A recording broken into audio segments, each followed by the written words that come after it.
Well, during the past week I've been touring around Uruguay, seeing many wonderful natural places, and I think many of the places have a good tourism potential.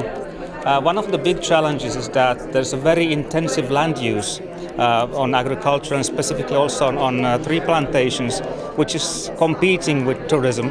So I think very much management and planning needs to be done, but there are certainly some very interesting places which are on a global scale. 3 recommendations for, let's say, improving nature-based tourism or sustainable tourism in Uruguay. I would start with education. Improve environmental education in the schools and universities so that people can appreciate the nature, and if they appreciate the nature they are willing also to preserve it and to use it for tourism and recreation. The second is management of the protected areas and national parks. Management plans need to be better and they have to be enforced so that in these nature sites nature is number one and human activity is number 2.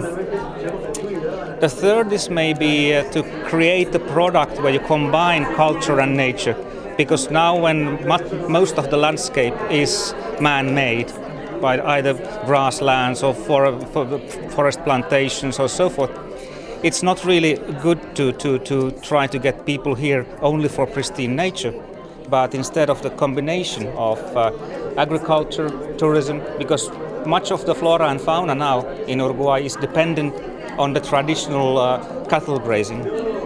Global competition in tourism is very tough.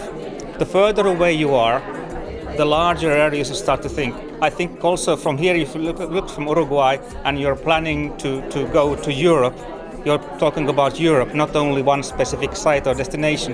It's the same for us in Europe. When we're talking about going to Uruguay, we might think, well, let's go also to Iguazu Falls or let's go to Machu Picchu at the same trip. So we need to think about how the tourists themselves think. And in that sense, I would say that yes, Uruguay has potential. And then you have to think that on a local level, you can have like attractions which are locally interesting or interesting for the neighboring countries. But then for the international tourists, you have to also think that maybe we should widen the perspective that when people come here from the United States or Europe or China or whatever, they are not maybe only interested in Uruguay, they might be interested in the wider area.